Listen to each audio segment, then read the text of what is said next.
ఇటీవల కాలంలో Visakhapatnam safest place, ఉమెన్కి సేఫ్టీ ప్లేస్, అది గవర్నమెంట్ ఆఫ్ ఇండియా కూడా రికగ్నైజ్ చేసి సేఫెస్ట్ సిటీ ఫర్ ఉమెన్ ఏదంటే దానికి చిరునామాగా విశాఖపట్నం తయారు చేసే పరిస్థితికి వచ్చింది. ఈరోజు నీతి ఆయోగ్ దేశంలో 4-5 సిటీలు తీసుకుని ఓవరాల్ డెవలప్మెంట్ చేసే ప్రాజెక్టులో విశాఖపట్నం కూడా ఒకటి ఉంది. దీన్ని ఇప్పుడు ముంబై కానీ విశాఖపట్నం కానీ ఇవన్నీ పెట్టుకొని డెవలప్ చేస్తున్నారు. 2032కే ఈ ప్రాంతంలో దగ్గర దగ్గర 125 నుంచి 135 బిలియన్ US ఆదాయాన్ని వచ్చేట్టుగా ఎకనామిక్ రీజియన్ని అభివృద్ధి చేస్తామని చెప్పి కూడా నేను మీకు తెలియజేస్తున్నా. ఈరోజు ఇంకొక పక్కన మీరు చూస్తే ఇక్కడ డేటా సెంటర్ రావడానికి ప్రధానమైనటువంటి కారణం ఆంధ్రప్రదేశ్లో గ్రీన్ ఎనర్జీ. ఈరోజు రవి గారికి కూడా చెప్తున్నా, మీకు లోకేష్ గారు ఒక మాట అన్నారు, మినిస్టర్ గారు. ఆ రోజు ఆయన వచ్చి 99 పైసలకే ల్యాండ్ ఇస్తే ఎకరా గేమ్ చేంజర్ అవుతుందన్నాడు. నేను అన్నాను వీలవుతుందా అన్నాను.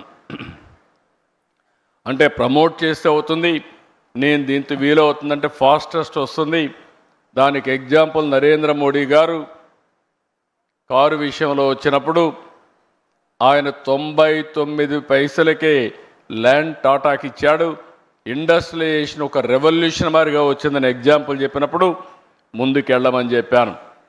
ఈరోజు అది చేసిన తర్వాత మీరు ఒక్కసారి చూస్తే ఇన్ని కంపెనీలు ఒక్క సంవత్సరం రాగలిగాయంటే ఇది గేమ్ చేంజర్గా తయారైంది. కొన్ని వేల మందికి ఉద్యోగాలు వచ్చే పరిస్థితికి వచ్చాయి. ఇటీవల విశాఖపట్నంలో ఇన్వెస్ట్మెంట్ సబ్మిట్ పెట్టాం, 613 MOUలు చేశాం. ఎప్పుడు కూడా చరిత్రలో అనంత పెట్టుబడులు వచ్చాయి. 13,50,000 కోట్ల రూపాయలు పెట్టుబడులు వచ్చాయి. 1.5 ఇయర్లో 8,50,000 కోట్ల రూపాయలు క్లియర్ చేశాం, గ్రౌండ్ అయినాయి. మొత్తం కలిసి 20 లక్షల కోట్ల రూపాయలు పెట్టుబడులు వచ్చాయి. ఇవన్నీ పూర్తయితే 23 లక్షల మందికి ఉద్యోగాలు వస్తాయి. ఇక్కడ మీరు ఒకసారి చూస్తే మీరుండే యంగ్స్టర్స్ ఉన్నారు, రవి గారు ఉన్నారు. నేను ఆయన ఒకటే అడిగా, you will be our ambassador for Visakhapatnam to get investment. ఎందుకంటే seeing is belief. He has seen our speed. అదే సమయంలో మీరు 6 months రావడమే కాకుండా అమరావతి నుంచి ఆపరేషన్ స్టార్ట్ అవుతుంది. కాబట్టి అమెరికాలో ఇంకొక విషయం కూడా మీరు చూస్తే, ఒకప్పుడు ఇండియా నుంచి అమెరికాకి వెళ్ళి సిలికాన్ వ్యాలీకి వెళ్ళి అప్పట్లో పబ్లిక్ ఇష్యూ పోవాలంటేనే గ్లోబలీ అక్కడికి పోయి చేసేవాళ్ళు, ఎందుకంటే అలాంటి బెస్ట్ ఎన్విరాన్మెంట్.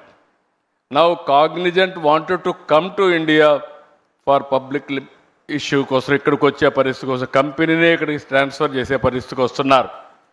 ఇంతవరకు మనం ఊహించలేదు. అలాంటి ఇప్పుడు ప్రపంచం మొత్తం కంపెనీలు వచ్చి ఇండియాలో లాంచ్ చేసే పరిస్థితికి వస్తారు. దానికి కావాల్సిన రూల్స్ కూడా రాసుకునే పరిస్థితి వస్తుంది. నేను అందుకే అడిగా రవి గారు బ్లైండ్గా వచ్చి మీరు కూడా విశాఖపట్నంలో ఉండి ప్రపంచంలో మీ కంపెనీ హెడ్ క్వార్టర్ ఇక్కడికి మార్చి మీరు మొత్తం ఆపరేషన్స్ ఇక్కడి నుంచి స్టార్ట్ చేయమని చెప్పి నేను ఇప్పుడే రిక్వెస్ట్ చేశా. It is possible. ఇప్పుడు నేను చెప్పకపోయినా ఆయన ఇప్పుడు డెసిషన్ తీసుకోలేడు. వన్ డే ఇక్కడికి వస్తూ పోతూ ఉంటే ఆయనే వచ్చి ఇక్కడ సెటిల్ అయ్యే పరిస్థితి వస్తుంది.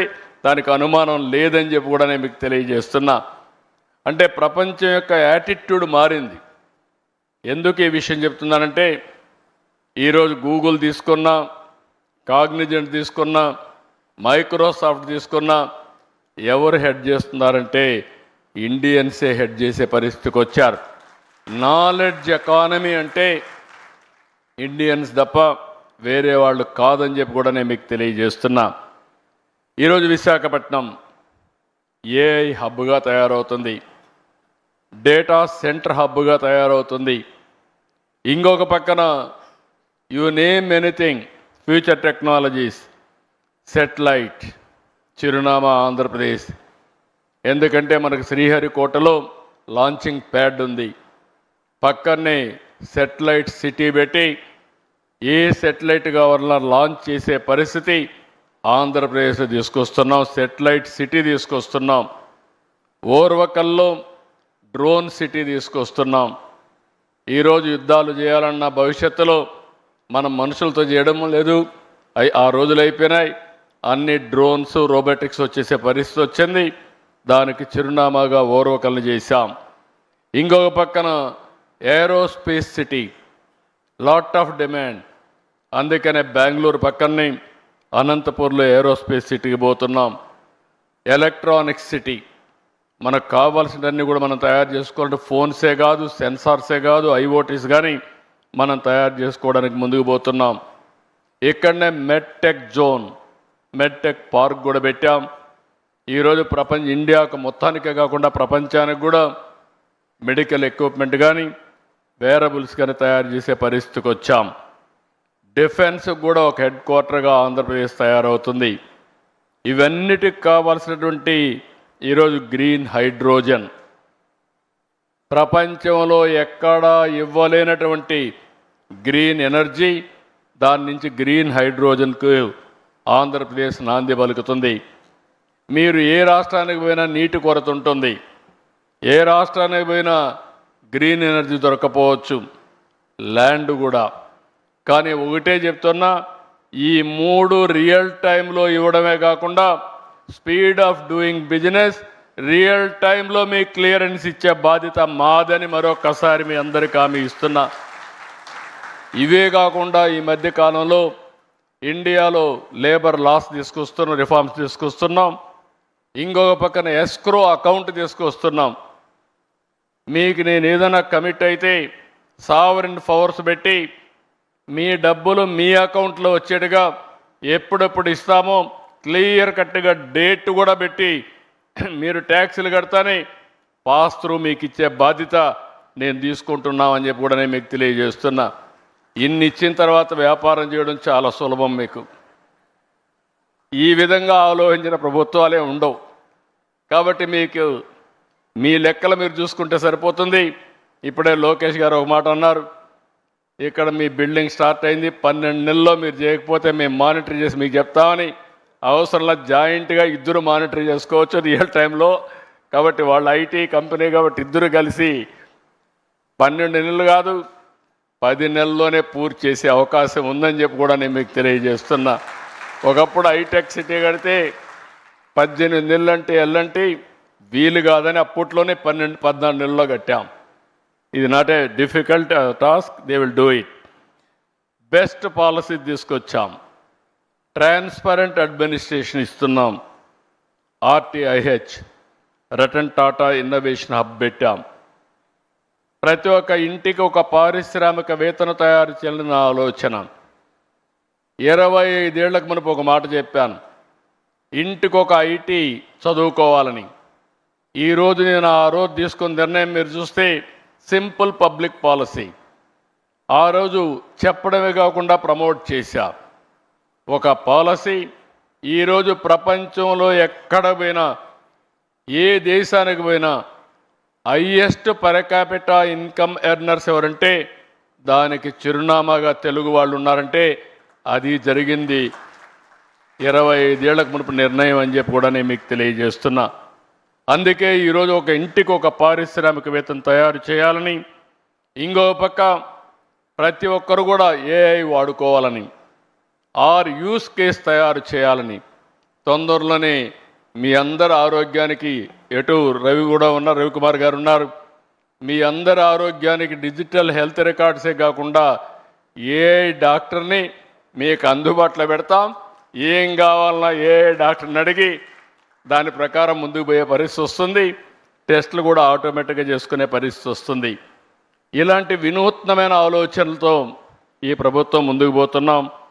అందుకే ఆంధ్రప్రదేశ్ రాష్ట్రం ఒక అనుకూలమైన రాష్ట్రంగా పెట్టుబడులకి ముందుకు తీసుకుపోయే పరిస్థితికి వచ్చాం. ఇవి కాకుండా యూత్ అయితే చాలా వండర్ఫుల్ యూత్ ఉన్నారు. ఇన్నోవేటివ్గా పనిచేస్తారు.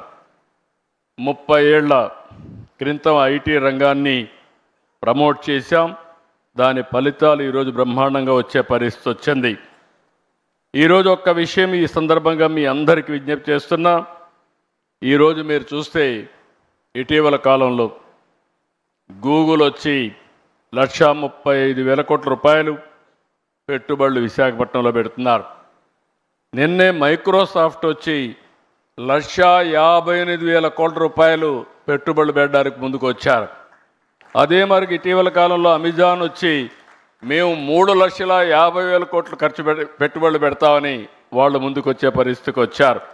మెటా వచ్చి మేము కూడా 1,000 కోట్ల రూపాయలు పెట్టుబడులు పెడతామని పరిస్థితికి వచ్చారు.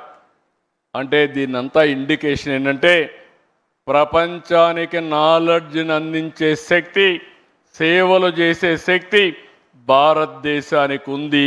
అలాంటి భారతదేశంలో మనం ఉండడం మనందరికీ గర్వకారణం. ఈరోజు 2047 వికసిత్ భారత్. నాకు ఏమాత్రం అనుమానం లేదు, 2047కి ప్రపంచంలో నెంబర్ 1 దేశంగా భారతదేశం ఉంటుంది. నెంబర్ 1 సిటిజన్గా భారతీయులు ఉంటారు. అంటే మీరు గుర్తుపెట్టుకోవాల్సింది మోస్ట్ ఇన్ఫ్లుయెన్షియల్ కమ్యూనిటీగా ఇండియన్స్ ఉంటారు.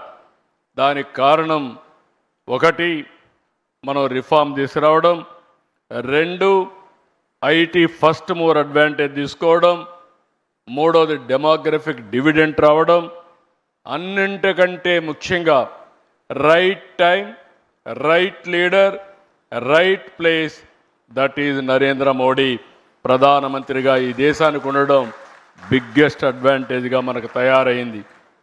ఒకప్పుడు ఇండియన్స్ అంటే మనం అందరం కూడా నామోషిగా ఎక్కడన్నా బయట పోతే చిన్నగా చూసేవారు. ఈరోజు కాళ్ళరెత్తుకునే తిరిగే పరిస్థితి వచ్చిందంటే అది ఈ దేశానికి నరేంద్ర మోడీ గారు ఇచ్చినటువంటి గొప్ప పేరు తెచ్చారని చెప్పి కూడా నేను మీకు తెలియజేస్తున్నా. అయితే 2047కి ఇండియా నెంబర్ 1 కంట్రీ అయితే ఆంధ్రప్రదేశ్ రాష్ట్రం స్వర్ణ ఆంధ్రప్రదేశ్గా 2047కి 2.4 ట్రిలియన్ యుఎస్ ఎకానమీగా, అదే సమయంలో $40,000 పర్ క్యాపిటల్ ఇన్కమ్గా ముందుకు పోతున్నాం. ఈ 2 సాధ్యం. ఇది సాధిస్తామని చెప్పి మరొక్కసారి మీకు తెలియజేసుకుంటూ, దీనికి కావలసిన ఎకో సిస్టమ్ ఎవ్రీ 1 అవర్ ఆంధ్రప్రదేశ్లో ఎక్కడున్నా ఎయిర్పోర్ట్కి పోయి ఫ్లైట్ క్యాచ్ చేయాలంటే చేసే పరిస్థితి వస్తుంది. ఇంకో పక్క rail connectivity, one of the best rail connectivity తీసుకొస్తాం. రోడ్స్ ప్రపంచంలో ఎక్కడా లేనటువంటి బెస్ట్ రోడ్డు వ్యవస్థ క్రియేట్ చేసి అప్ టు గ్రామానికి కనెక్ట్ చేసే బాధ్యత తీసుకుంటామని చెప్పి కూడా నేను మీకు తెలియజేస్తున్నా. హార్టికల్చర్, అక్వాకల్చర్ ఇవన్నీ కూడా ప్రాధాన్యత పెట్టాం. ఇవన్నీ వచ్చినప్పుడు డెఫినెట్గా ఇండియా అభివృద్ధి అవుతుంది. ఇండియాకు ప్రపంచానికి ఎలాంటి ఫుడ్ కావాలనో అలాంటి ఫుడ్ అరేంజ్ చేసే పరిస్థితిలో అగ్రికల్చర్ రీషేప్ చేస్తున్నాం.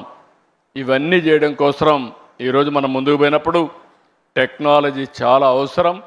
ఈ టెక్నాలజీ మేజర్ రోల్ ప్లే చేస్తుంది. ఈరోజు కాగ్నిజెంట్ చాలా రంగాల్లో పర్ఫెక్ట్గా పనిచేస్తున్నారు.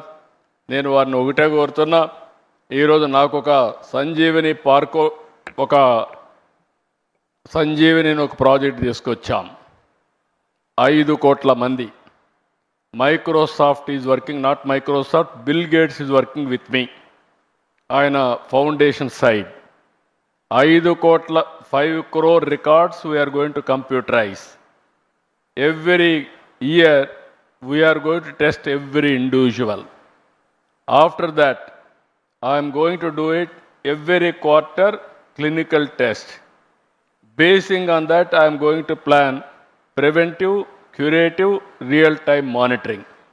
That is the project I am taking up. With this project you are going to see total changes. Even quantum computing is coming. Health diagnosis, personal medicine we can go next time. Even so many companies are here, pharma companies. Now, by using quantum computing and also artificial intelligence, new drugs you can go shorter time. That is the biggest advantage. Either healthcare, pharmaceuticals, new formulations, agriculture, and so many things. There is a lot of opportunities. For everything in knowledge economy, I am assuring you, Andhra Pradesh will produce one of the best proof of concept. Today, my secretary is here, IT secretary. We are having real-time governance, data lake. All information is available, historical data. Then automatically, I am getting current data. Around 45 parameters real-time I am collecting. Either groundwater, surface water, reservoirs, temperature, air quality, everything. Ultimately, decision will be taken by using artificial intelligence, communication to the last mile in real time. Again, WhatsApp governance. No citizen need to come to Andhra Pradesh.